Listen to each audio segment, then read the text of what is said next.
अध्याय 1। नन्हा जीनियस और सिस्टम का उदय। दुनिया के टॉप 10 परिवारों में से एक यदुवंशी खानदान का असली वारिस आज गरीबी के बीच एक फटी हुई चटाई पर लेटा था। 1 साल का आरवी अपनी नन्ही उंगलियों से हवा में कुछ अजीब लकीरें खींच रहा था। देखने वालों को लग रहा था कि वो खेल रहा है, पर हकीकत में उसका दिमाग ब्रह्मांड के सबसे मुश्किल कैलकुलेशन कर रहा था। तभी एक जादुई डिजिटल बीप की आवाज गूंजी। सिस्टम की आवाज आई, मेजबान आरवी को बधाई। आपने 1 साल की उम्र में कॉम्प्लेक्स ज्योमेट्री के पैटर्न को पहचान लिया है। इनाम के तौर पर आपकी माइक्रो विजन पावर को एक्टिवेट किया जाता है। अब आप वस्तुओं के आर पार देख सकते हैं। आरवी की आंखों की पुतलियां एक पल के लिए नीली चमक उठीं। अब वो दीवारों के पार और मशीनों के अंदर के छोटे छोटे पार्ट्स को भी साफ देख सकता था। तभी कमरे का टूटा हुआ दरवाजा खुला। उसका गरीब पिता शंभू पूरी तरह भीगा हुआ अंदर आया। उसके हाथ में एक पुराना और जंग लगा हुआ वाटर पंप था। शंभू हताश होकर बोला, सीता, अगर ये पंप कल सुबह तक ठीक नहीं हुआ तो मालिक मुझे काम से निकाल देगा। इसका एक छोटा सा पार्ट कहीं अंदर फंस गया है। अगर आज कमाई नहीं हुई तो हमारे आरवी के दूध का इंतजाम कैसे होगा? आरवी की मां सीता ने कहा, धीरज रखिए, भगवान ने हमें यह बच्चा दिया है, वो कोई ना कोई रास्ता जरूर दिखाएगा।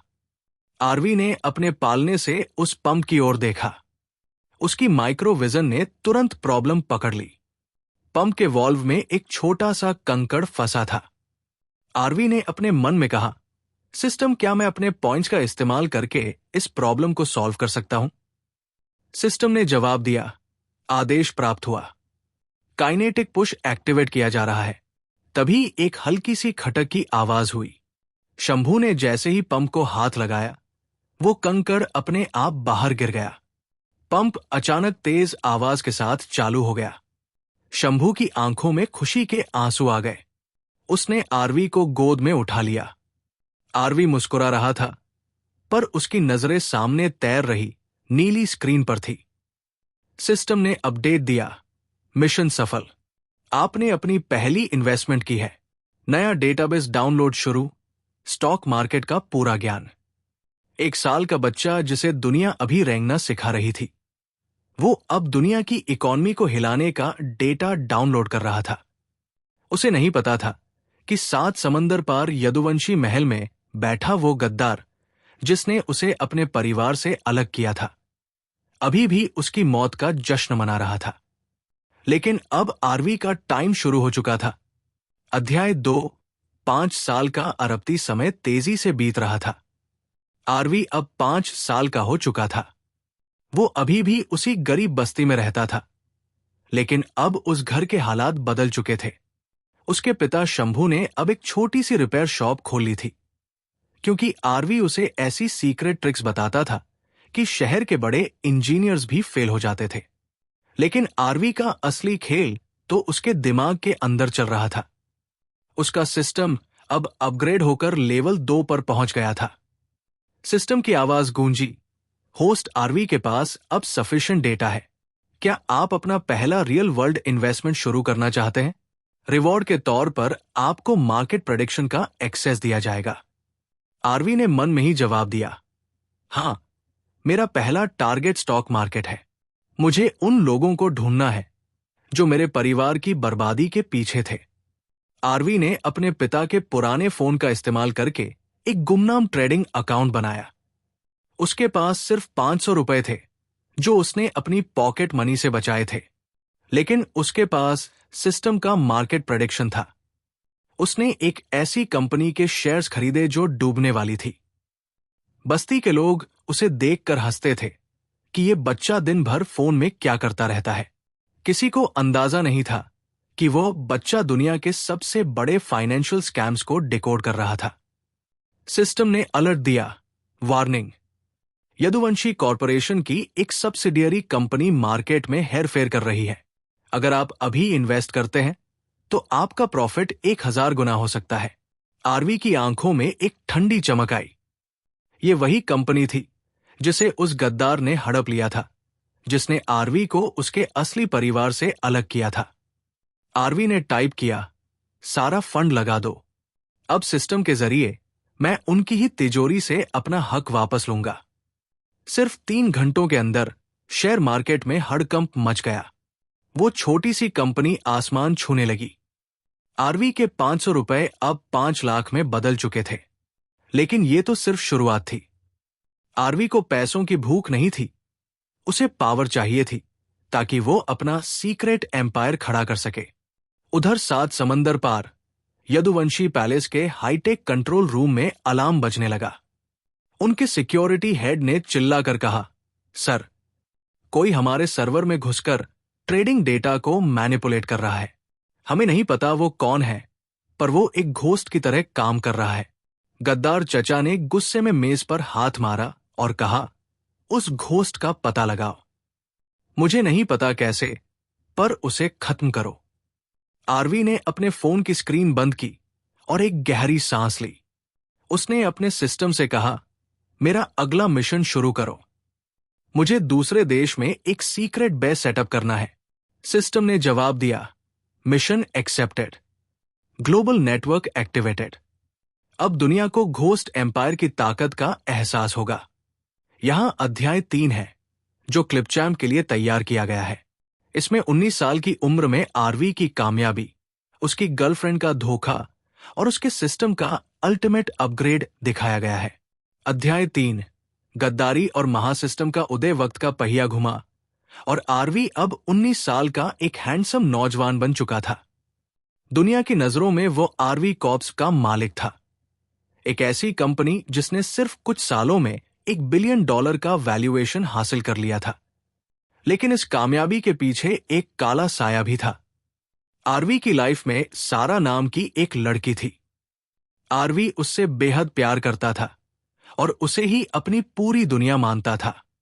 उसे नहीं पता था कि सारा उस गद्दार की मोहरा है जिसने बचपन में उसे यदुवंशी परिवार से अलग किया था।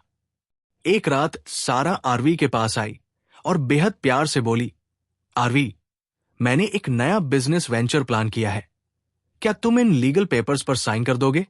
मुझे तुम्हारी मदद चाहिए। आरवी ने बिना सोचे समझे सिर्फ प्यार के भरोसे उन पेपर्स पर साइन कर दिए। उसे अंदाजा भी नहीं था कि उसने अपनी मौत के फरमान पर साइन किए हैं। जैसे ही साइन हुए, सारा के चेहरे के भाव बदल गए। उसके पीछे से कुछ हथियारबंद लोग बाहर निकले। सारा ने ठंडी आवाज में कहा, तुम्हारी जरूरत बस यही तक थी आरवी। यदुवंशी खानदान का खून इस दुनिया में रहने लायक ही नहीं है। तुम्हारा गरीब परिवार पहले ही एक एक्सीडेंट में खत्म किया जा चुका है और अब तुम्हारी बारी है। आरवी के पैरों तले जमीन खिसक गई। उसके माता पिता, जिन्होंने उसे पाला था, अब इस दुनिया में नहीं थे। इससे पहले कि वो कुछ कर पाता, उन लोगों ने आरवी पर हमला कर दिया और उसे एक गहरी खाई में नीचे फेंक दिया।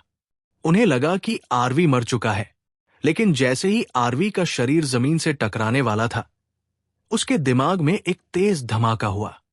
सिस्टम की आवाज किसी गरजते हुए शेर की तरह गूंजी, वार्निंग, होस्ट की जान खतरे में है। गद्दारी का लेवल मैक्सिमम पहुंच चुका है। इन्वेस्टमेंट सिस्टम को डिलीट किया जा रहा है।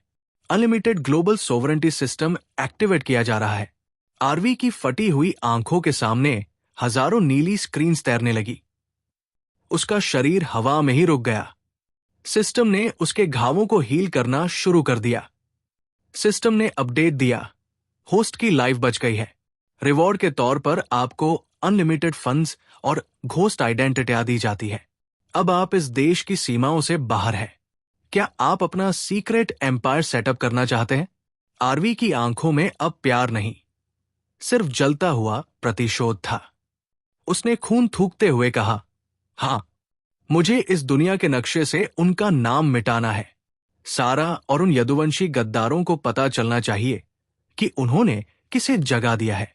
सिस्टम ने जवाब दिया, कमांड रिसीवर्ड, लोकेशन सेट, एक unknown private island. Ghost empire का निर्माण शुरू होता है। आरवी वहां से गायब हो गया।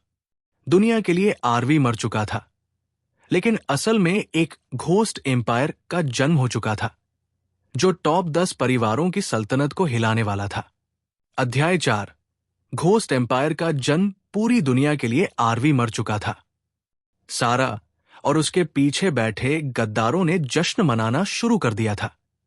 उन्हें लगा कि उन्होंने यदुवंशी खानदान के आखिरी चिराग को बुझा दिया है, लेकिन हकीकत कुछ और ही थी।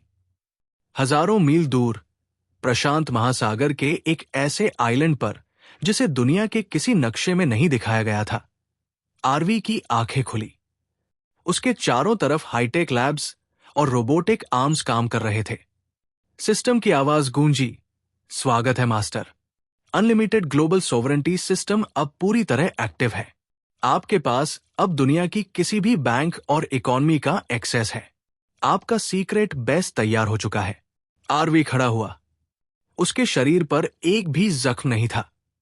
उसने सामने लगी एक विशाल स्क्रीन की ओर देखा, जहां दुनिया भर के स्टॉक मार्केट्स और इंटेलिजेंस डेटा लाइव चल रहे थे। आरवी ने ठंडी आवाज में पूछा, सिस्टम, मेरे पास अभी कितनी वेल्थ है? सिस्टम ने जवाब दिया, आपकी वेल्थ अनलिमिटेड है। अगर आप चाहें तो आज ही दुनिया के टॉप 10 देशों की इकोनॉमी को क्रैश कर सकते हैं। आपके पास ऐसी टेक्नोलॉजी है जो दुनिया से 50 साल आगे है। आरवी ने मुस्कुराते हुए कहा, अभी नहीं। मुझे उन्हें सिर्फ मारना नहीं है, मुझे उन्हें तबाह करना है। उन्हें लगना चाहिए कि वे जीत रहे हैं, और फिर मैं उनका सब कुछ छीन लूंगा। अगले 2 सालों के भीतर दुनिया में एक नई शक्ति का उदय हुआ, जिसे लोग सिर्फ द घोस्ट के नाम से जानने लगे। किसी ने उसे देखा नहीं था, लेकिन उसकी कंपनी एनिग्मा टेक दुनिया की हर बड़ी डील को कंट्रोल कर रही थी। स्पेस एक्सप्लोरेशन से लेकर डीप सी माइनिंग तक सब कुछ द घोस्ट के हाथ में था। यदुवंशी परिवार, जो कभी दुनिया पर राज करता था, अब इस नई पावर के सामने छोटा महसूस करने लगा था। गद्दार चचा ने अपनी मीटिंग में चिल्लाते हुए कहा, ये एनिग्मा टेक कौन है? ये कंपनी रातों रात इतनी बड़ी कैसे हो गई कि हमारे क्लाइंट्स हमें छोड़कर उनके पास जा रहे हैं? उस घोस्ट का चेहरा ढूंढो। उधर अपने आइलैंड पर आरवी एक वर्चुअल स्क्रीन देख रहा था। स्क्रीन पर सारा की तस्वीर थी, जो अब यदुवंशी कॉरपोरेशन की नई सीईओ बन चुकी थी और अपनी लग्जरी लाइफ एंजॉय कर रही थी। आरवी ने सिस्टम को कमांड दिया, सारा की कंपनी के सारे सीक्रेट प्रोजेक्ट्स को हैक करो। उनके बैंक अकाउंट्स में डिजिटल वायरस प्लांट करो। मैं चाहता हूं कि वो खुद अपनी बर्बादी का तमाशा देखे। सिस्टम ने कंफर्म किया, कमांड रिसीव्ड। घोस्ट एम्पायर का पहला हमला शुरू किया जा रहा है। आरवी ने अपनी खिड़की से बाहर देखा, जहां उसका अपना शहर, अपनी दुनिया बस चुकी थी। वो अब सिर्फ एक वारिस नहीं था, वो एक ऐसा सम्राट था जिसका कोई अंत नहीं था। उसे हराना अब नामुमकिन था, क्योंकि उसका सिस्टम ही उसका साम्राज्य था। अध्याय 5। सम्राट की वापसी। भारत के सबसे बड़े इंटरनेशनल एयरपोर्ट पर एक प्राइवेट जेट लैंड हुआ। पूरे एयरपोर्ट की सिक्योरिटी हाई अलर्ट पर थी। जेट का दरवाजा खुला और बाहर निकला एक ऐसा शख्स जिसे देखकर कोई नहीं कह सकता था कि ये वही आरवी है जिसे 2 साल पहले एक खाई में फेंक दिया गया था। आरवी अब पूरी तरह बदल चुका था। उसने अपना चेहरा नहीं बदला था, लेकिन सिस्टम की एडवांस्ड टेक्नोलॉजी की मदद से उसने अपनी पूरी डिजिटल आइडेंटिटी बदल दी थी। अब दुनिया के लिए वो आर्यन वर्धन था, एनिग्मा टेक का ग्लोबल हेड और दुनिया का सबसे रहस्यमयी इन्वेस्टर। सिस्टम की आवाज उसके कानों में लगे एक माइक्रो डिवाइस से आई, मास्टर, सारा और यदुवंशी ग्रुप की आज एक बहुत बड़ी एनिवर्सरी पार्टी है। सारा वहां अपनी जीत का जश्न मनाने वाली है। क्या आप वहां जाना चाहेंगे? आरवी के चेहरे पर एक डरावनी मुस्कान आई। उसने कहा, बिल्कुल। शिकार जब अपनी जीत का जश्न मना रहा हो, तभी शिकारी को एंट्री लेनी चाहिए। उधर शहर के सबसे आलीशान होटल में जश्न का माहौल था। सारा हीरे के हार पहने, हाथ में शैंपेन का गिलास लिए बड़े बड़े बिजनेसमैन से बात कर रही थी। तभी अचानक हॉल की सारी लाइटें चली गई। सब लोग डर गए, पर तभी एक विशाल प्रोजेक्टर स्क्रीन चालू हुई। स्क्रीन पर यदुवंशी कॉरपोरेशन के वो सारे काले कारनामे और लीगल स्कैम्स चलने लगे जिन्हें सारा ने सालों से छिपा कर रखा था। सारा चिल्लाई, ये क्या बकवास है? इसे बंद करो। सिक्योरिटी, इसे अभी बंद करो। तभी हॉल के दरवाजे खुले और आरवी ने एंट्री ली। उसके पीछे उसके पर्सनल कमांडो की एक पूरी टीम थी। हॉल में सन्नाटा छा गया। आरवी सीधे स्टेज की तरफ बढ़ा और सारा के सामने जाकर खड़ा हो गया। सारा की सांसें रुक गई। उसे अपनी आंखों पर यकीन नहीं हो रहा था। उसने हकलाते हुए कहा, तुम तो मर चुके थे। ये नामुमकिन है। आरवी ने सारा के कान के पास झुककर बहुत धीरे से कहा, मौत को करीब से देखकर आया हूं सारा, ताकि तुम्हें नरक का रास्ता दिखा सकूं। तुमने मेरा बिजनेस छीना था, अब मैं तुम्हारी औकात छीनने आया हूं। तभी सिस्टम ने आरवी को अलर्ट दिया, मास्टर, सारा के फोन में एक इमरजेंसी सिग्नल एक्टिवेट हुआ है। उसने अपने असली बॉस यानी यदुवंशी परिवार के उस गद्दार को मैसेज भेज दिया है। वो आदमी इसी बिल्डिंग में है। आरवी ने बिना पलक झपकाए सारा का फोन उसके हाथ से छीन लिया और उसे जमीन पर पटक कर चकनाचूर कर दिया।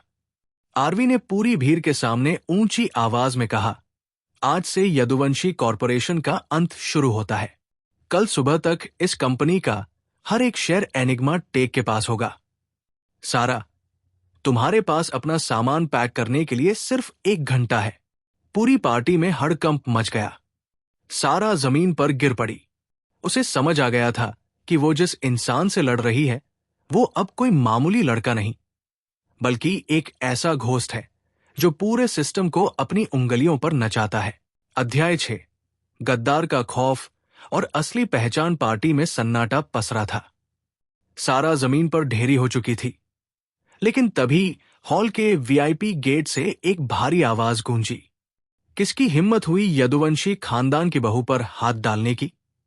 ये विक्रम यदुवंशी था, आरवी का सगा चचा, और वही गद्दार जिसने बचपन में आरवी को मरवाने की साजिश रची थी।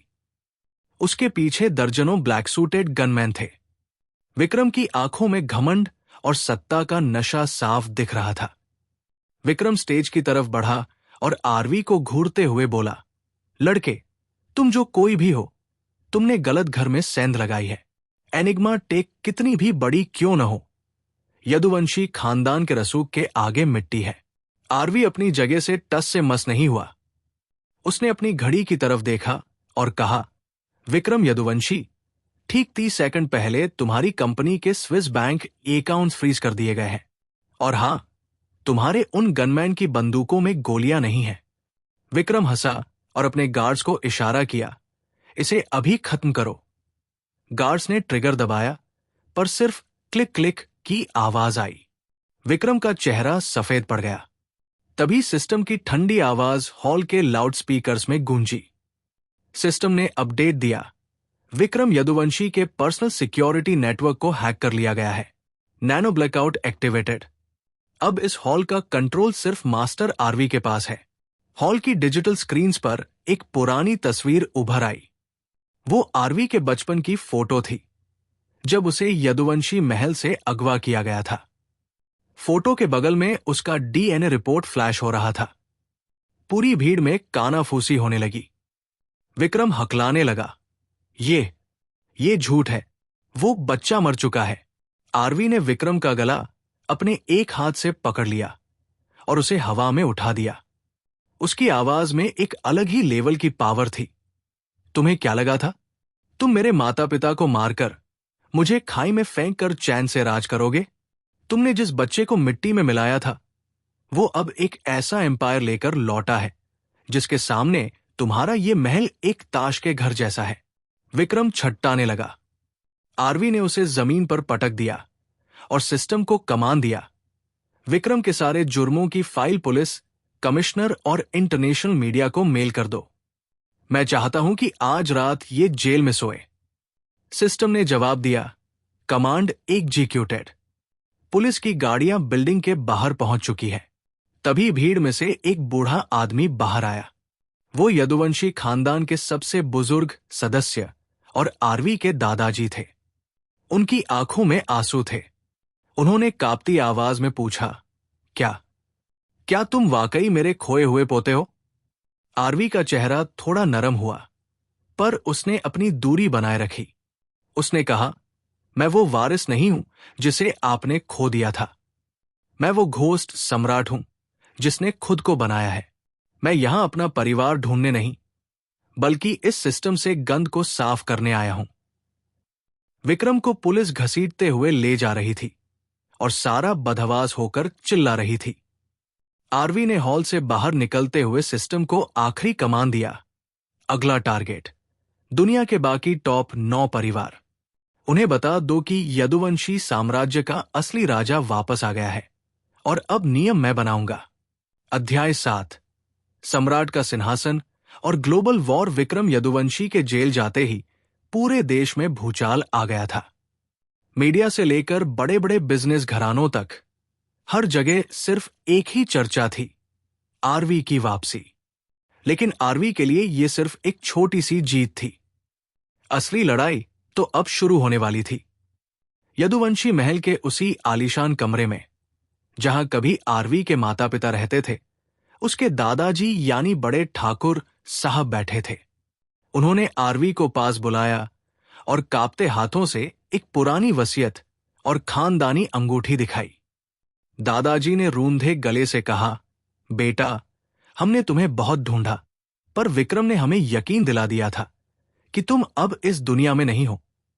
ये पूरी जायदाद, ये सारा बिजनेस अब तुम्हारा है।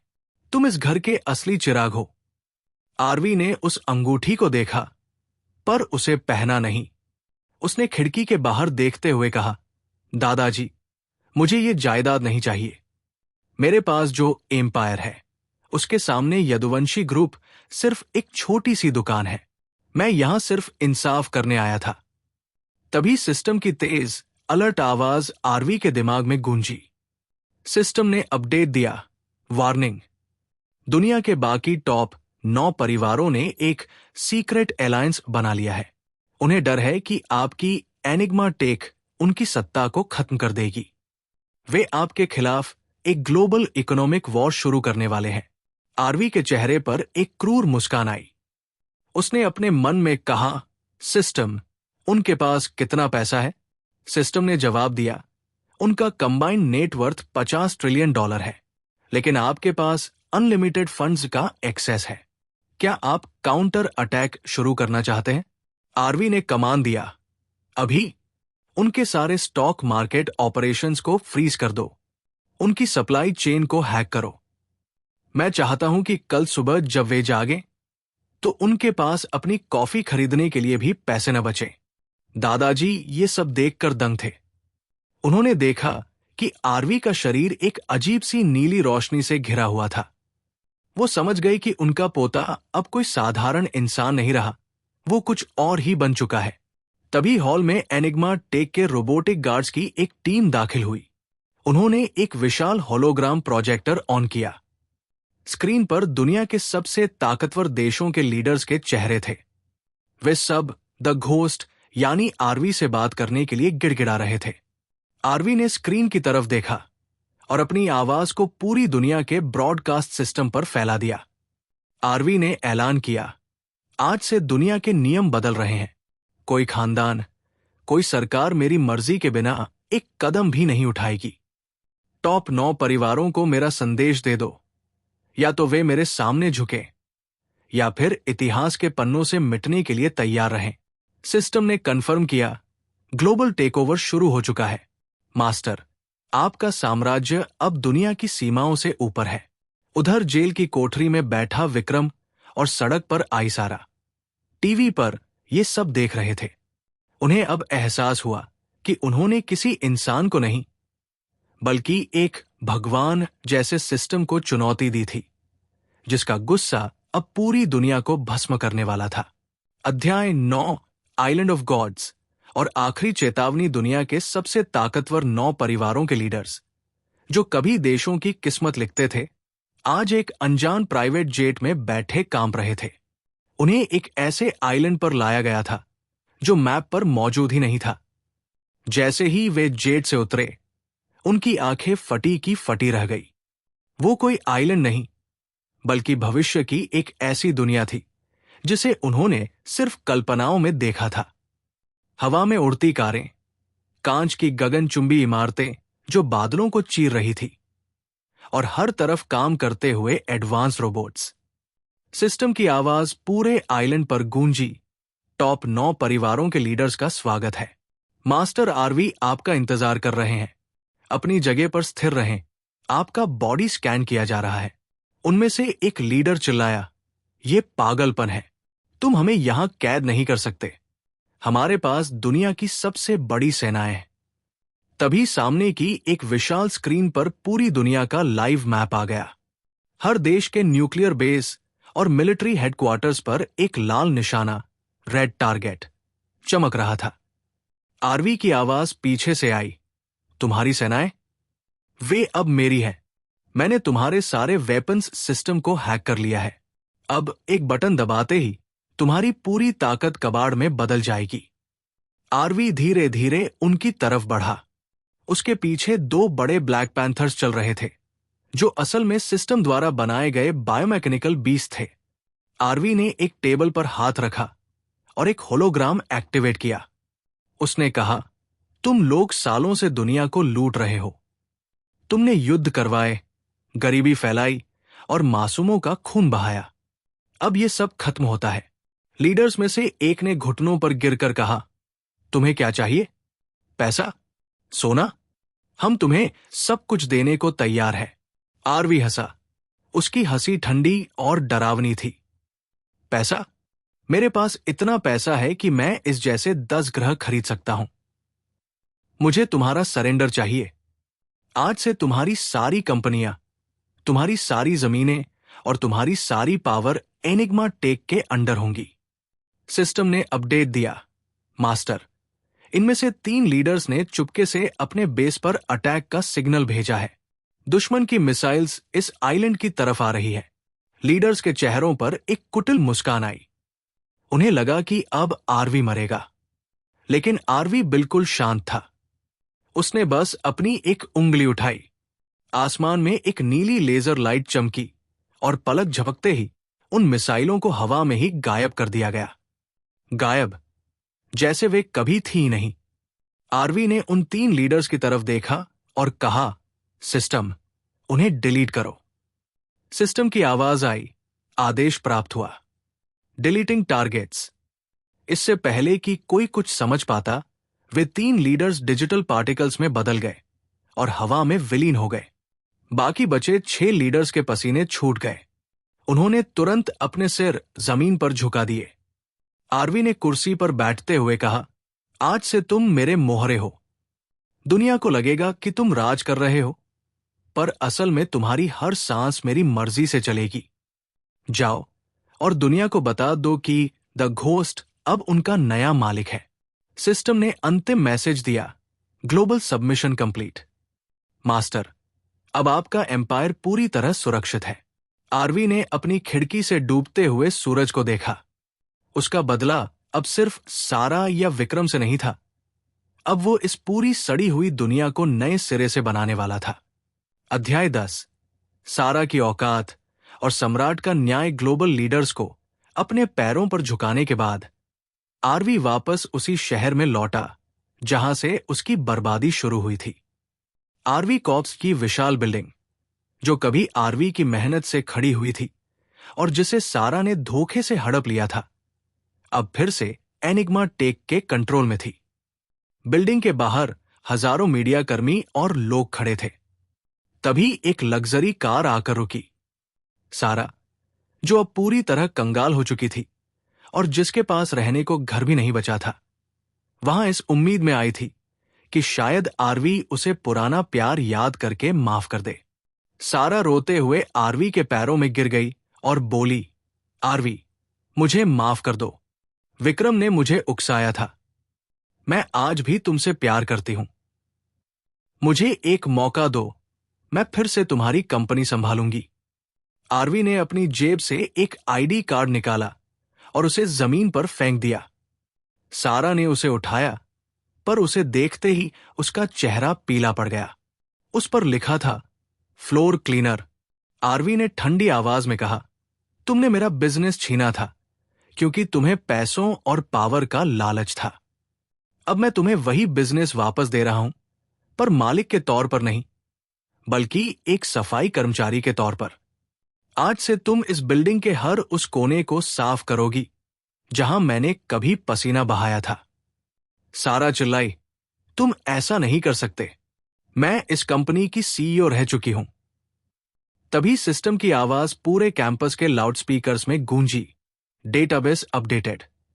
सारा की नई प्रोफाइल एक्टिवेट की जा चुकी है। अगर वो काम करने से मना करती है तो उसके खिलाफ धोखाधड़ी के सारे केस तुरंत रीओपन कर दिए जाएं।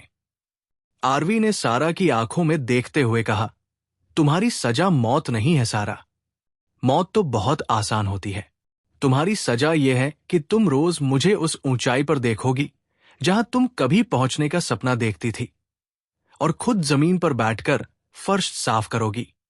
सिक्योरिटी गार्ड्स ने सारा के हाथ में झाड़ू थमा दी और उसे धक्के देकर बाहर निकाल दिया। पूरी दुनिया ने लाइव टीवी पर सारा का यह अपमान देखा। आरवी अब अपनी बिल्डिंग की सबसे ऊपरी मंजिल पर पहुंचा। वहां उसके दादाजी उसका इंतजार कर रहे थे। उन्होंने आरवी के सिर पर हाथ रखा और कहा, बेटा, तुमने अपना बदला ले लिया, पर अब आगे क्या? आरवी ने मुस्कुराते हुए हवा में हाथ हिलाया और एक विशाल होलोग्राम चार्ट खुल गया। सिस्टम ने जानकारी दी, मास्टर, अब दुनिया के हर गरीब बच्चे के लिए मुफ्त शिक्षा और हर मरीज के लिए मुफ्त इलाज का प्रोजेक्ट घोस्ट हेल्थ केयर शुरू हो चुका है। आपका सिस्टम अब पूरी दुनिया को एक नई दिशा में ले जाने के लिए तैयार है। आरवी ने शहर की रोशनियों की तरफ देखा। वो अब सिर्फ एक बदला लेने वाला लड़का नहीं था। वो एक ऐसा सम्राट था जिसने गरीबी देखी थी, धोखा सहा था और मौत को हराकर वापस आया था। उसने अपने मन में कहा, सिस्टम, क्या अब कोई दुश्मन बचा है? सिस्टम ने जवाब दिया, पृथ्वी पर कोई नहीं, मास्टर। लेकिन यूनिवर्स के दूसरे सिस्टम्स अब आपको डिटेक्ट कर रहे हैं। आरवी की आंखों में एक नई चमक आई। उसकी कहानी यहां खत्म नहीं हुई थी, बल्कि ये तो एक इंटरगैलेक्टिक सफर की शुरुआत थी।